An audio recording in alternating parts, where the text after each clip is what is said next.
Sometimes God lets something in your life die, but don't worry when it dies. Resurrection is who He is and what He does. And if you can get the stone rolled away long enough to believe for a little while, I hear a voice calling Lazarus out of the grave. See, the grave clothes wrapped up the revelation of who Jesus was. When He got on the scene and said, Lazarus, come forth, the grave clothes had no choice but to fall off, because the voice of the Lord unwraps death to present resurrection. Who needs a miracle today? I came to preach to you.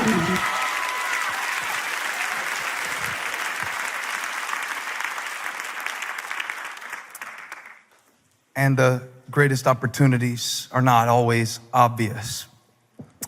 The greatest opportunities are often hidden. Jesus even taught in parables to hide the wisdom of God from the people who wanted to understand it with their human minds. He didn't want the elite to get it. And so He put it in parables. He hid it. He hid the kingdom. The kingdom didn't come announcing itself with trumpets and red carpet. It wasn't obvious. It came looking like conflict. Now, Mark chapter 2 is the first of 5 conflict dialogues where we see this carpenter from Nazareth doing ministry in Galilee, having to confront the wisdom of this world to reveal the wisdom of God. He's teaching one day, and so many people have come to see Him. The crowd has gathered. In Mark's gospel, the crowd is not necessarily a positive thing. We would think that if Jesus was trying to build a ministry, He would need a crowd. Jesus is so savage, sometimes if the crowd got too big, He would start running people off by saying stuff they didn't want to hear. He really would, and you'll have to read how He fed people, and they were happy. But after they ate their happy meal, He turned around and said, I'm not your Burger King. I know I'm mixing restaurants, but go with the illustration. He said, if you eat my flesh and drink my blood, then you can have this kingdom. And they said, whoa, I was into the miracles, but this took a dark turn. This cannibalism thing. And even the disciples couldn't understand it, but Peter did after. And when he was recounting to Mark, so Mark could write this gospel account, he talked about the crowd. The crowd had gathered, and they were listening to Jesus preaching. And the Bible tells us about 4 men who brought their friend, and they could not get in because of the crowd. They had high hopes. You could say that their hopes were through the roof. Great expectation. But then they were met at the door. By the way, there are 4 doors in this passage that are not obvious. 4 doors in this passage and in our lives that are not obvious, because life's greatest opportunities are not always obvious. So they come to the front door and they can't get in. This represents the door of disappointment. How disappointing it must have been that after you have carried your friend all this way, only to find out at church that not only is there no room in the main auditorium, but they're not even seating in overflow. Thank you very much. You can watch live stream. These men were met at the door with disappointment. And so if they had subscribed to the theology that many of us live our lives according to, they would have turned around and gone home, because obviously, everybody say obviously, it's not God's will for our friend to get healed today. If it were God's will for our friend to be healed today, we would have gotten in the door. But these boys, I wonder, do I have 4 crazy ones? Just 4. These boys said, we did not carry you all this way with your heavy self to turn around and go home now. Now, I think these boys had a little bit of well, maybe this is the Moncks Corner in me, but I picture their conversation. I picture these boys. These boys didn't drive a Prius. That's what I'm trying to say. These boys, They're mad at the door with disappointment, not to mention the man's disappointment. He's learned to deal with disappointment. His entire life is a disappointment. He can't walk, he can't dance, he can't do what other people do, but they've come this far. I said they've come this far, and they didn't come this far to go home. So Bubba says to Tommy, hey man, I was looking around. I didn't see no security cameras right around the south entrance, man. I wonder if you could, Bubba and Tommy. And who else? Rufus. Rufus. That's the last one, I promise. He said, what you reckon if we get around there and they're whispering, because they don't want the man on the mat to know what they're about to do. Don't tell everybody all your plans. Just sometimes you just gotta do stuff. You don't always ask permission. Sometimes it's better to ask forgiveness. What if we went up? I know we can't get in, so what if we went up? Sometimes you gotta change levels. Let me get behind my pulpit.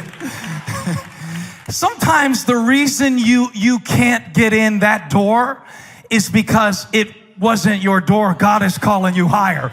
Who am I preaching to? Sometimes the reason you got rejected is because it was the wrong level of relationship.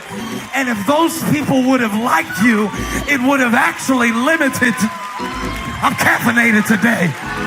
High five somebody, say go higher.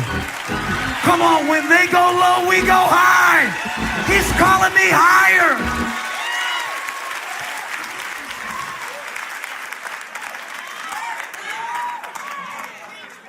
So they go up and they do not find a door, they make a door. Have you ever had to make your own door? Nobody gave me money to start this church. Nobody sponsored me officially. I wish they would have. But you know, I'm kind of glad they didn't, because I had to learn how to dig. And sometimes one of the greatest things that can happen to you in your life is to be turned away at the front door, because you discover another door. Somebody shout, there's another door. This is not the normal door. This is not for normal people. This is not for people who want to quit because the Wi-Fi was a little slow, or skip church because it was 43 degrees. No, this is for the people who have determined. Somebody shout out determined. Now, we have a frou-frou view of faith. We think of faith as being something to fall back on, not Mark. Mark mentions faith 4 times in his gospel, and none of them represent an attitude. They always represent actions. Faith to Mark is something you can see. Actually, it's something that you can see in response to something that you cannot see. Faith is the substance of things hoped for and the evidence of things not seen. So it is something that you can see in response to a hope that you can't see. That's a series right there. There's another door. There's another door. And when Jesus, verse 5, saw their faith, not heard their faith. It wasn't that they talked about how much they trusted God. It's that they refused to go home that easy. Yeah. I'll tell you this real quick. Just a little side thing. Me and Chris were trying to write a song the other day. And I said, I know this is the 51st revision on this song, but I want the devil to know I'm going to keep coming, because I feel like we're supposed to finish this song. Chris Brown looked back at me and said, if that joker doesn't know that by now about us, He hadn't been paying attention. Because I'm going to tell you something. I'm not always the smartest, but I don't turn around the first time somebody tells me you can't come in this door. That's just not how I'm wired. Now, it's fine. It's fine. If you don't like me, you don't have to. But I'll find somebody who does. It's fine. Some people, when I started Elevation, didn't want to come because they said it was a cult. And that's fine. But I'll find another way. See, if you just got 4 good friends, just 4 good friends. And sometimes if you don't have 4, Father, Son, Holy Spirit, and me, that's 4. We're going to do this.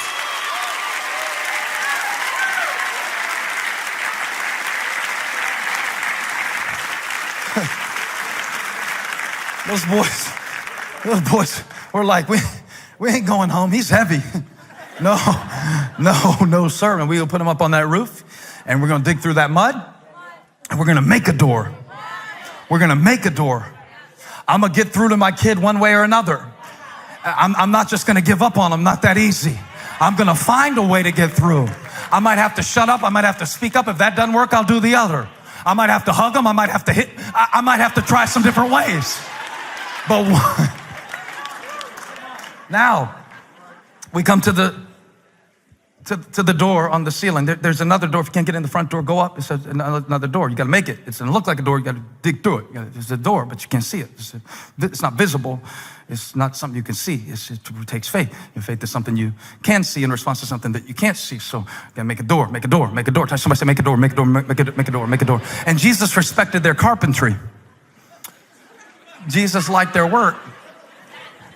He actually, in verse 5, he's preaching, and there's a distraction overhead. Now, he's not even healing this day. It's not even on his agenda to see sick people.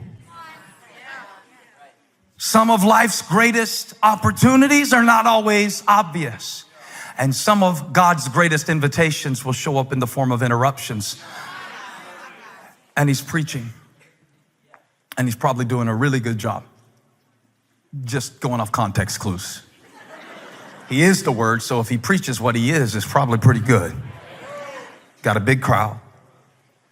And all of a sudden, Peter says something Matthew doesn't say. Matthew describes the incident. He simplifies in Matthew 9, verse 2.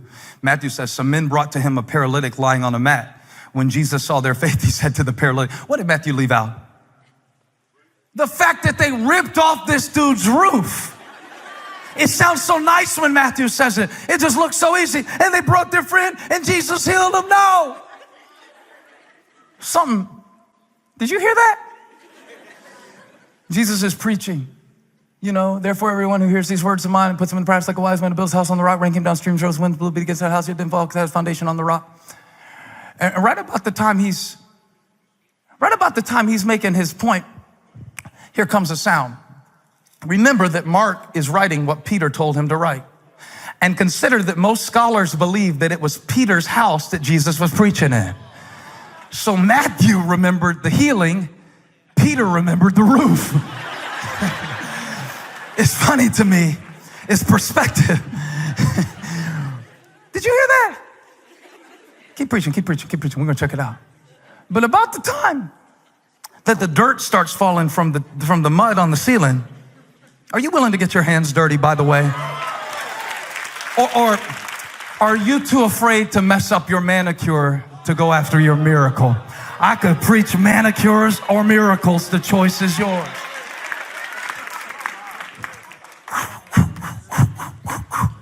And they had to drop him. You can't get him all the way down. And here comes the dirt. And here comes the man. We'll call him Matt. We don't know his name. Jesus says, I like your style, boys. That's what I did when I came down through your dirt, through your shame, through your sin. I like it, boys. And now, Rufus and Bubba Willie and Jimmy all looking in now. What's going to happen next?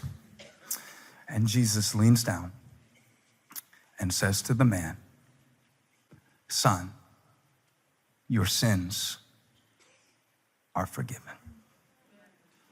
And Willie says, what'd he say? And Jimmy says, sounded like he said something about sins. And Willie says, did he say anything about healing? And Jimmy says, no, just something about sins.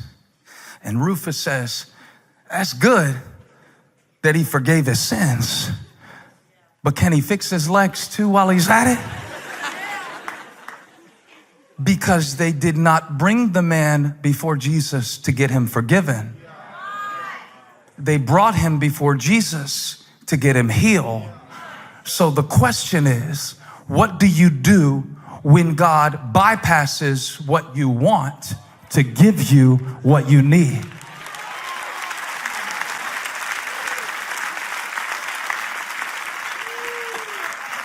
The most obvious thing to do is to heal the man. But sometimes before God can do what is obvious and change your situation, he wants to work within you so that when he changes your situation, you will be ready to receive it.